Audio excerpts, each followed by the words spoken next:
Lót đâu? Này, bố mày.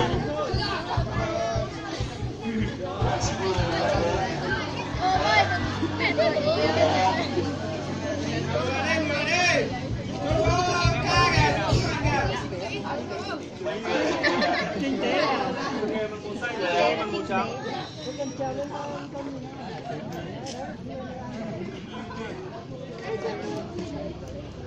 Buộc bắt hay làm sao? Sai bên sau, sai bên sau. Tự tin nhá.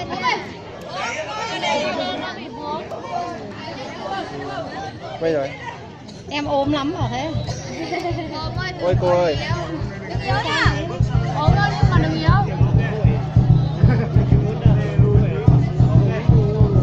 Nói đâu.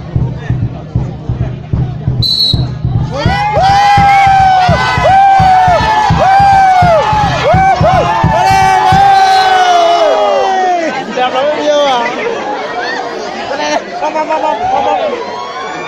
Bom. Đi. Ốm quá, ốm ơi. Ôi trời nhanh thế kìa. Đá phụ. Đúng rồi đấy. Nói con gái phụ nó mới khỏe được.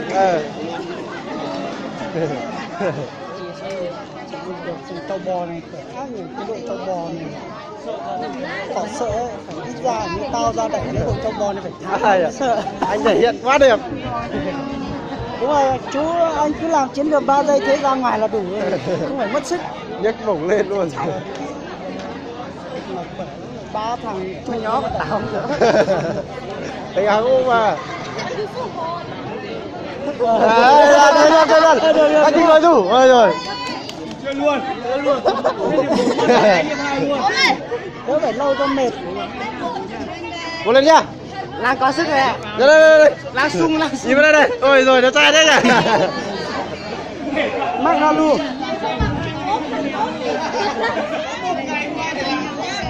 Đang sung. Hết ngày hôm nay không làm được. Đẩy té luôn. Lú. Đẩy té ra cái không nhìn để cho xong này nha. Rồi nhìn để mót thì tôi chỉ dùng một cơ hội mà đẩy. Cái nào? Nhìn lâu đâu tay nó không chịu được. Ê da. Số 27 rất đẹp nhá. 27 21 nhỉ? 21.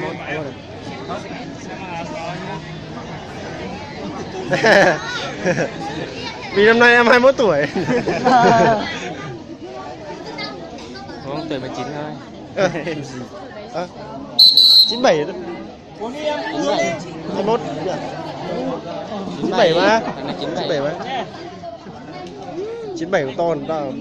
Mày đang bắt chai nước anh bắt vào ngay đâu.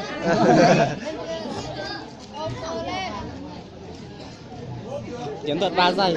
Bắt đầu.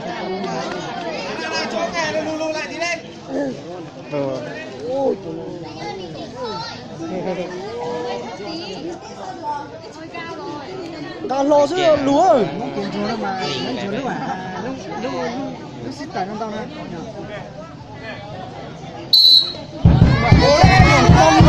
Rồi. Đẩy lúa đừng gì. Đẩy luôn đi. Đẩy luôn.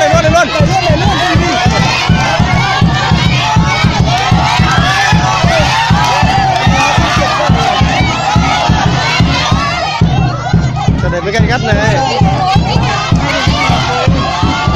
Không sao, chỉ cần gậy không tì là được. Gậy không tì vào là được. Gậy không tì được chỉ tay. Không sao, gậy không tì vào là được. Không cho gậy tì thôi. Đánh à. Rồi cứ đẩy đi, chỉ cần gậy không tì vào là không sao này.